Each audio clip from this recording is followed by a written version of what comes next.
I woke up really early today and went from Valmiera to Riga because today it's the second day of the first round of our presidential elections, Czech presidential elections, and yeah, I'm here to go to the Czech embassy and vote for the first time somewhere else than in Brno for the first time, and that's with my parents actually. Yeah, I'm excited. I've never been to Czech embassy in Riga, so yeah, I hope I will find it.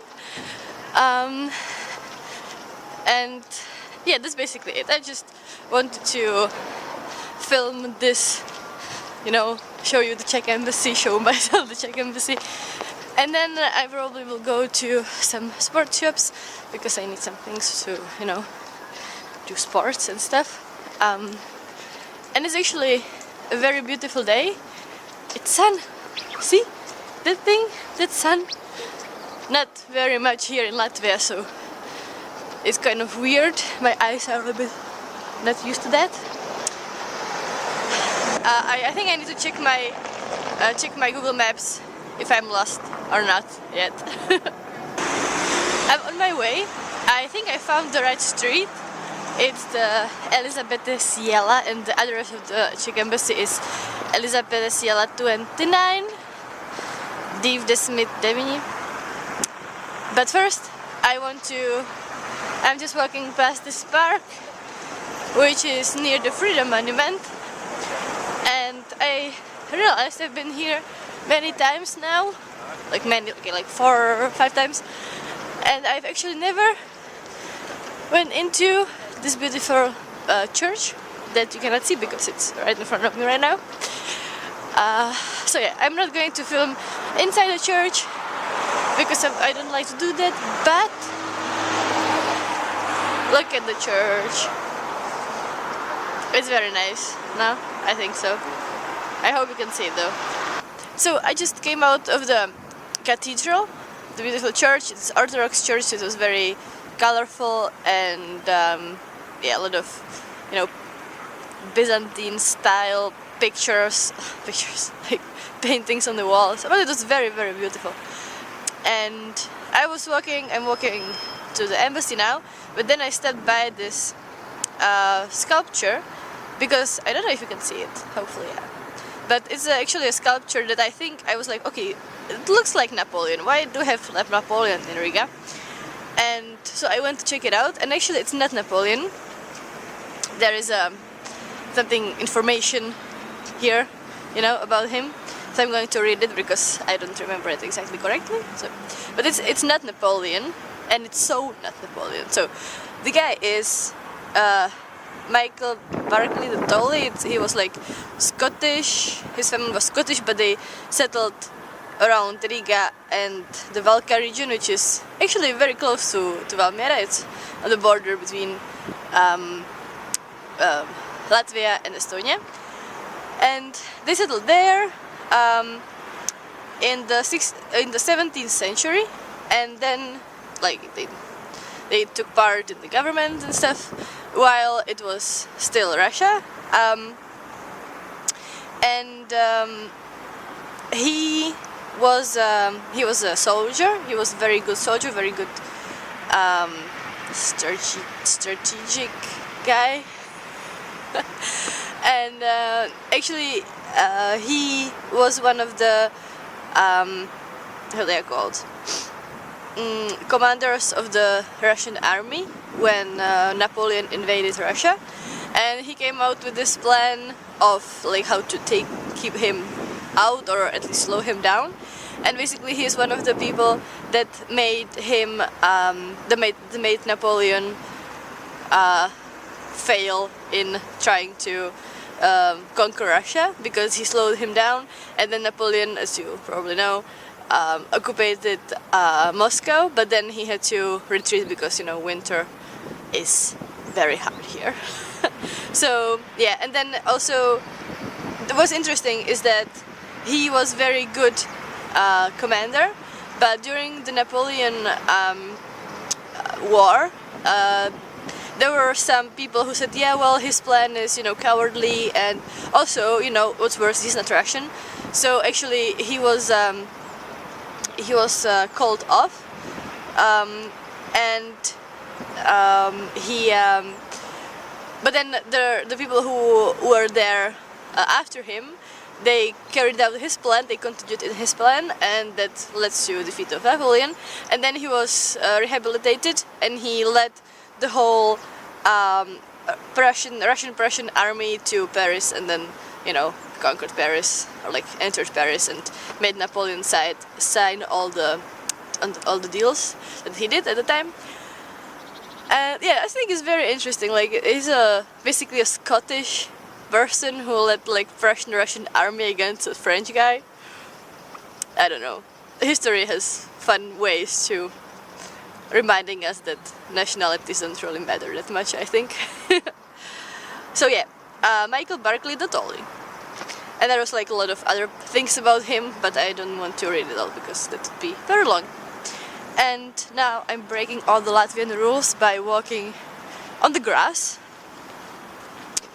And I'm going finally to go to the Czech embassy now, hopefully. Maybe there will be some other interesting things to see. But turn right. Yeah, turn right. Why would I turn right? I have my GPS on right now, and it was on also in the church. The GPS was like, GPS signal lost. I'm like, oh my gosh, okay. Don't say that in church, please. And I'm almost there. It doesn't look very embassy-like though. So 31, yeah, it should be the next building. I hope it's a nice embassy, but then again, it's in Latvia. There's like 2 million people in here. So probably it's not going to be like the embassy in Paris. Oh, look, it's here.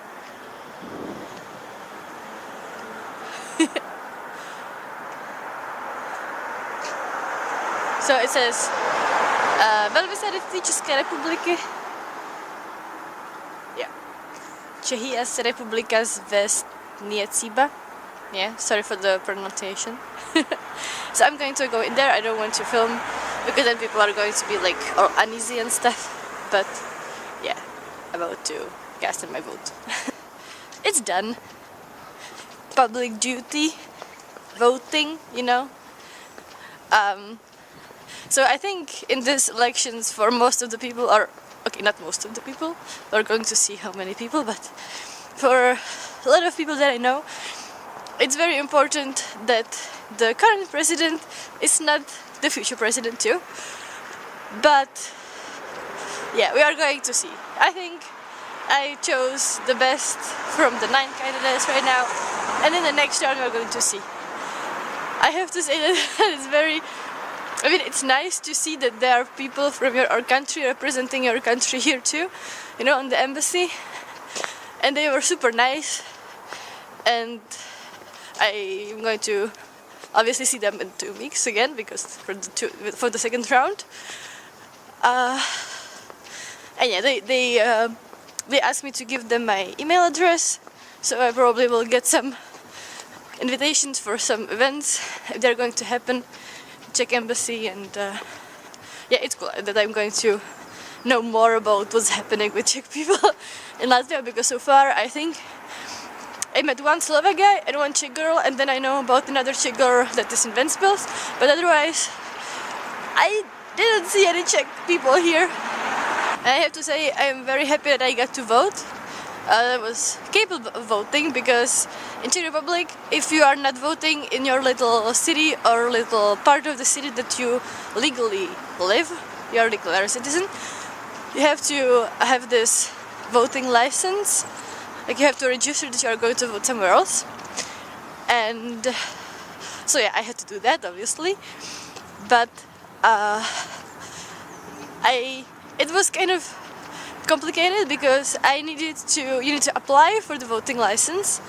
So I got the paper from the magistrate, but I couldn't deliver it because I was already in Riga. So basically what happened that I asked for the paper like 20 minutes before my bus back to Riga went, and my mom delivered it to the other bureaucratic place I think like a week after I left, which is quite, because they were like, you know, holidays and New Year's and stuff. So I wasn't sure at all if they are actually going to send the voting license in time, but they did, and I'm very happy about that. So yeah, first part done. Now we are going to wait for the results. So I found the river and the bridge, and also here is the statue of Kristaps, which is one of the, I guess, one of the Latvian heroes, and I hope I'm going to say it right because there are probably Latvian people around. But there is this story that before Riga was here at all, there was this Kristaps, big Kristaps, and he made his living by carrying people across Daga.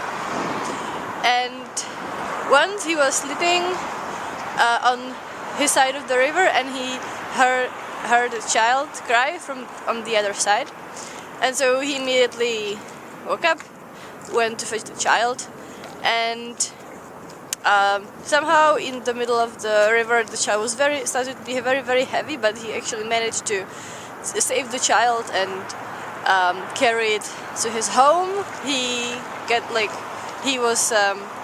put to his bed to sleep, and in the morning when he woke up there was no child, but there was this big chest of gold coins. So that was probably some, you know, magic or like some trial from some good witch. And after he died, that money from the gold chest was used to start to build the city of Riga. So I think it's quite a nice story to tell about big men saving children. Yeah. And there behind me is the National Library, which is also a very nice place, and I very recommend you to visit it, because it's just like architecturally and how there's like a lot of meaning everywhere. I mean, like everywhere in Latvia there's a lot of meaning, but yeah, it's just like beautiful from the architecture point of view, and there's a lot of interesting things you can do there, and it's all for free. So even for Latvians, for international people, for everyone. So that's also cool. So if you live in Riga, then, or even if you like are traveling through Riga, you can go there and spend some time there, and it's just very nice. So yeah, I'm going to buy myself some nice sport things, and I guess I will see you back in Valmiera when I will be watching Marcela Augustová with her little graphs, how the counting of the votes is going. So hopefully we are going to choose the right one, or at least not the very bad one.